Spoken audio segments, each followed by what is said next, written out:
Catherine, you want? Well, I think we're live, but unfortunately George is on the camera, so are we live? He's failing in some ways. Not just the ones you'd expect. Connecting now. Connecting now. I think we're on Facebook and things, and we're hopefully now on Instagram as well. So it's slightly delayed. The day hasn't gone without its technical faults. We've had a couple along the way, but we're all halfway through, and we're not done anything too bad just yet. So here with Robin. Hopefully you've seen us just now. We went through the Stillhouse, the 360-degree camera. We went above and below, where you can see a bit of what Robin and the guys get up to in the Stillhouse behind the scenes, and all good, yeah. So we've got a dram of the Face release 2021, which is going down pretty well. It is, isn't it? It's lovely, isn't it? And we're hoping a few questions are going to come in for you, Robin. Yeah, some hopefully. tricky ones to stump you. But one of the ones from earlier that came in was about fermentation and how much is it a big effect at the time, whether it's short, long? Well, our fermentation times are fairly long, average of 80 hours. It's nice, isn't it? It's not bad, is it? Yeah, I think it does have a big influence for us. I think for the longer fermentation time, we get that fruitier, sort of more depth to the wash when it goes into the stills, and in turn, when we get it coming through the stills, we get that light, fruity sort of new make that we're after. And then that's not something we are looking to change. The time is sort of set. Oh no, that's set. I mean, it works for us. So we'll keep it that way. So. Yeah, no, it sounds good. And another one of the questions earlier was about the lifespan of the stills, and obviously we've had what are we now 15 and a half years old, the stills? Yeah, will be, and 16 years at the end of this year. Yeah, anyway. 2005. Yeah, you're right. Check my maths. But yeah, how long do they last? Because obviously at some point we have to change them. We've got the two sides, the old side. Yeah. Those stills are that little bit thicker because we were planning at the start to direct fire them, so you have a thicker copper base and that on them, so they are a bit thicker. So you're probably looking at about 25 to 30 years for them, maybe a bit longer, because at the start, we weren't sort of using them as long as maybe other distillers who might be doing 24/7. Because of our at the start, what was it? We only produced 60. Yeah, so they're only going 5 days a week and not going at night. Yeah. Whereas the new side is sort of made not for direct, and a different type of steam coil in it. Okay, so those are a bit thinner. And how long? So probably expect them 15 to 20, maybe. 15 to 20. Yeah. Okay, and changing them out. And obviously they're going to be working for longer now, as our working day of the stills is longer. But yeah, we're not going to change the style of it anyway. We might get some new stills in, but it's going to be the same size and shape. That's for sure. So a few questions coming in London live now.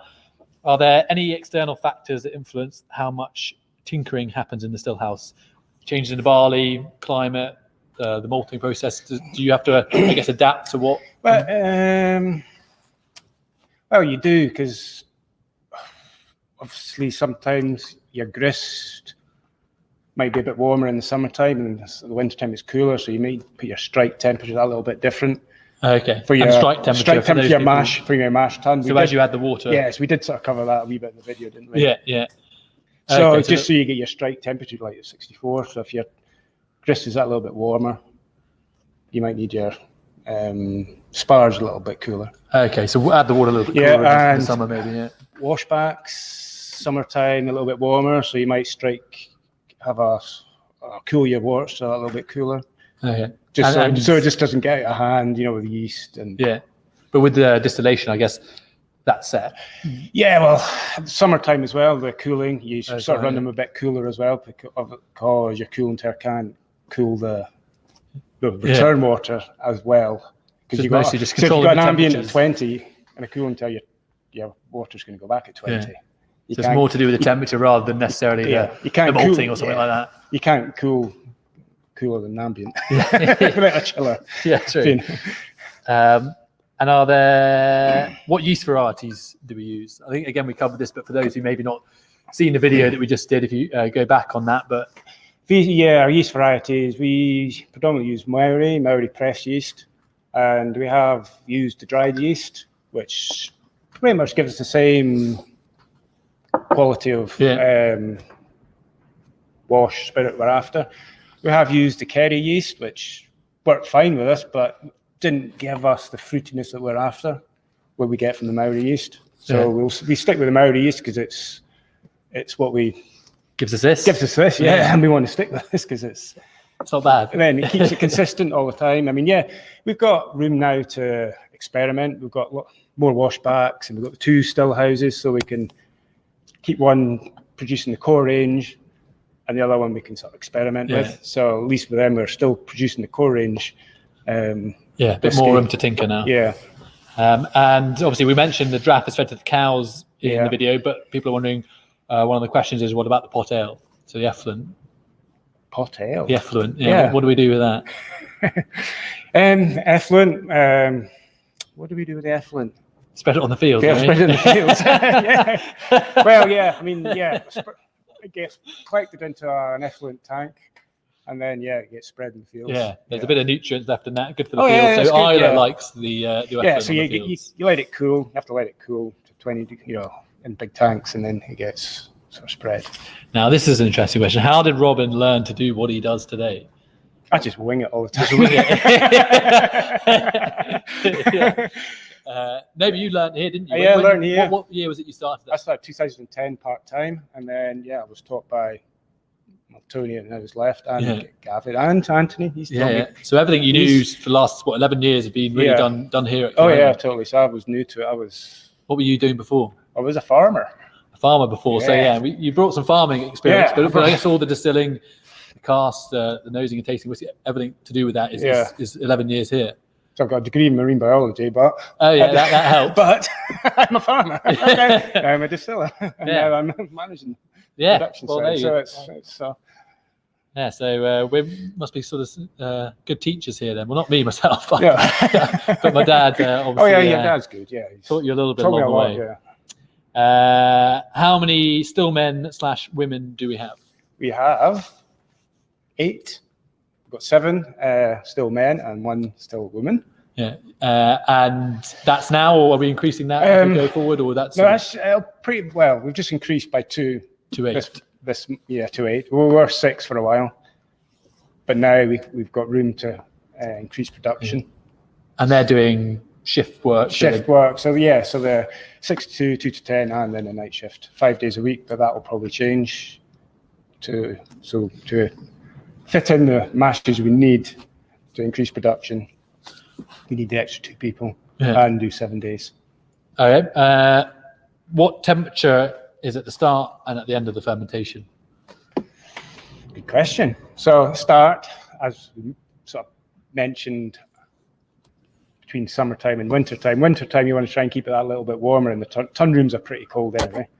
Apart from in summertime when they can be quite warm.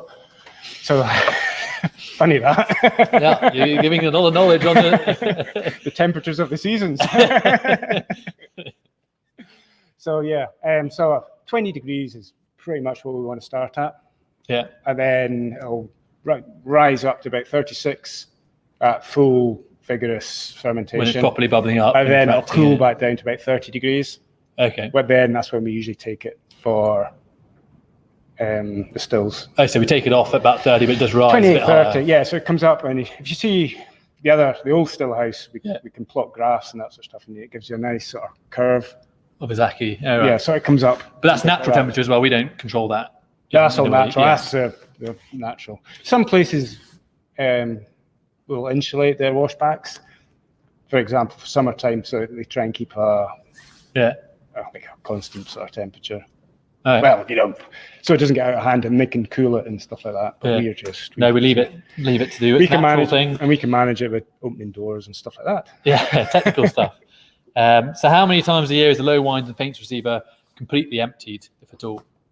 Or is there always a little bit that's left in the low wines and paints? It's usually always completely emptied, but... So after each run, do we fully empty it? Yeah, completely empty. But once a year, we will clean it all that. Is that because we're doing the different styles of barley, or is that just we're emptying it anyway? You just get a build-up of...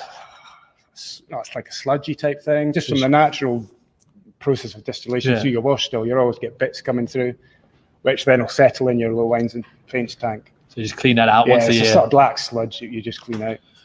With all the staff numbers increasing in the Stillhouse, how much training and time does it take to get them all up to speed?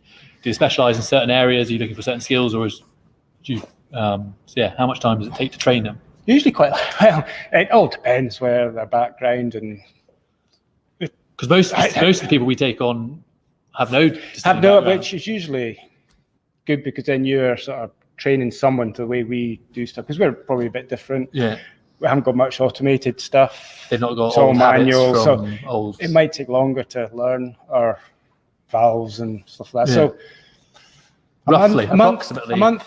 Approximately a month from starting to knowing the process. Yeah, and they're on their own, yeah. And then there's a lot, I guess, there's little details after that to learn. There's a lot of stuff. Yeah, they've got the basics of production, mashing, distilling, milling, and stuff like that. And then once they're set for that, then they can expand on all their knowledge. You know, there's a long time to obviously get to your level. Oh yeah, you know, years. And on a whiskey note, so we talked about the distillation and in the 360-degree video earlier about how we produce it, but someone's wondering what's your favorite expression of the ones we do. Favorite expression? Must have one. I do have one. Yeah, I actually like 100%. Undeniable. 100%. I like because it's got. You see the whole trail at the distillery. You see how much work goes into. Well, your hard graft. Yeah, how much work goes into making that. Yeah. I mean, there is a lot going into the malt floor, and it's all touched on today. With it's the various. No, I think I'm with you on that one. 100% Islay, because we see from over the years exactly what's going on. You see it from the farm. You already, before you take a sip, you've in your mind, you're seeing what's going on. It's even just the new make, which had actually some new make in the Stillhouse yesterday. Just the new people that started, just to give them an idea of the difference between the Kilchoman new make and the Portello new make. And it's like, wow, the Kilchoman new make. It's just so like fruity and with the face as well, which is 100% Islay. Yeah, it's nice. Great dram. Now this could be it's excellent. Yeah, of course. This could be an interesting question. You know. An insight into your life here. What does a normal day at work look like for Robin?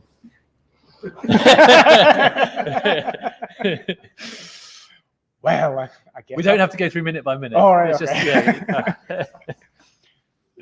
does a normal day? Well, I guess it's interesting because you're not just production; you've got other management roles. So it's all to do with sampling casks, getting samples for you lot, for your distributors, and because you're although production manager, I guess a lot of people would assume you're in the Stillhouse. A lot of it is actually in the warehouse. Yeah, it's like warehousing, going around the warehouses, checking that everything's right. There's bonding going on, not that sort of bonding.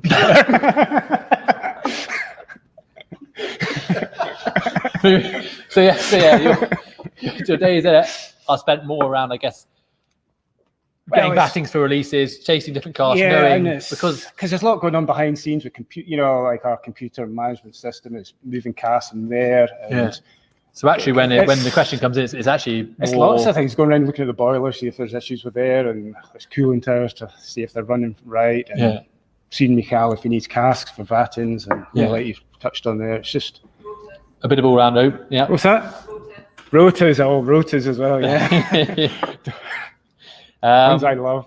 So we learned a day in life from Robin basically involves the warehouse tasting casks. So I'm sure you've got a few people jealous of. Yeah, tasting casks is the big one. I usually just go in the warehouse and taste casks. Yeah. Is the one Stillhouse woman one of our former tour guides? So I guess wondering. No, she's not. She's not. Yeah, I thought there you go. No, she from another distillery from the island. Yeah. But she moved here because she. We're an excellent. Just wanted a new change. Yeah. No, very good. And she loves Kilchoman, so that's always a bonus. Yeah. Gunther, who's been on with us all day here, so Slanger to Gunther, who's been through all the videos. But got a question here about he's enjoying the day very much, which is good news. Watching the videos on the big screen, eating perfect steaks in sunny 27 degrees, drinking Salago Bay. Well, that doesn't sound like a bad day. We're, as you can tell, jackets on, slightly cold in the. It's quite cold in the warehouse. But glad you're enjoying the day, and we're jealous of the steak. What are our cut points, and do they vary from expression to expression? Our cut points. when it comes in, it's around about 75, 76%. Then we have 5 minutes foreshots, and that's when we take our cut of the heads. And then you got the heart, which is from about 75% to 65.5. So 75 to 65 and a half. Yeah, so that is the same 100%, Portellan, new side, old side, and we keep that exactly. And that's been, I think, since day one, hasn't it? Yeah. Cut points were set, and that's to avoid any of this harsh of oily, heavy, waxy, oilier, heavier sort of. Which is why I guess in this it's that. And then we're just capturing that top, the lighter, fruitier, light, fruity, clean spirit. Yeah. What we're after. And I guess explaining more on the expression difference, a lot of that is barley type, barley variety with the Kilchoman side, or cast type and variety with the. And actually, we were putting through. I think it was sassy barley. Barley. I think it was a sassy barley. Or one of the. It was one of them. Distilled recently. We had to raise the 5 minutes to 7 minutes. Oh, why was that? Because the 5 minutes, it just wasn't clean. Oh, right, that's interesting. It wasn't very clean, and that, so we raised that for the whole sassy. Yeah. So with Concerto, it stayed at 5 minutes. 5 minutes, just but really just clean. for the sassy stuff, we changed it. Needed a bit longer. We took a sample to Anthony and we thought, this is 5 minutes, this is 7 minutes, and we said, we'll take it for 7 minutes because it seemed to. Just need that little bit longer. Just needed that little bit longer. Yeah, it's interesting. Again, we'll talk about it maybe later on, but how much that barley influence really does come through. We've noticed with different varieties coming through in the flavour. Good with the guys in the Stillhouse are looking at these and noticing difference. Noticing this stuff there before it. Once it's gone, once it's in that ISR, it's mixed in with everything else. So it shows a bit of skill the guys have in the Stillhouse. Training, well trained. And other than Kilchoman, another whiskey question: what kind of whiskey do you enjoy drinking? Kilchoman. I don't drink a huge amount of whiskey. I don't drink. I've got a good. You're drinking probably sipping away enough during the day. I've got a vast amount of. I drink too much in the way. Yeah. I don't actually drink that much at home. I've got a big collection. Yeah. So I had it wasn't a whiskey the weekend. I had a rum. Oh. Which I got from when I was in Chicago doing a tasting. Oh, right. Okay. And I can't remember where the place we got it from, but it was a plantation. Oh, right. And it was actually really nice, actually. Yeah. I quite so you hate whiskey? No, I love whiskey. No, very good. Well, I think that's most of the questions come in now. Thanks for doing the 360 degree. I think you gave everyone a good insight into the Stillhouse and a bit behind the scenes there. And hopefully, if you didn't see that, you can now go back and have a look on our social media platforms to have a look at that video on there. But thanks for joining us, Robin. Thank you. And we'll see you on the next one, which is at 4 o'clock, where you'll be joining, I think, James and my dad and Robin, who are all in the warehouse tasting a few of our casks. So join that video at 4 on our platform, and then after that will be the live Q&A. See you in a bit. Cheers.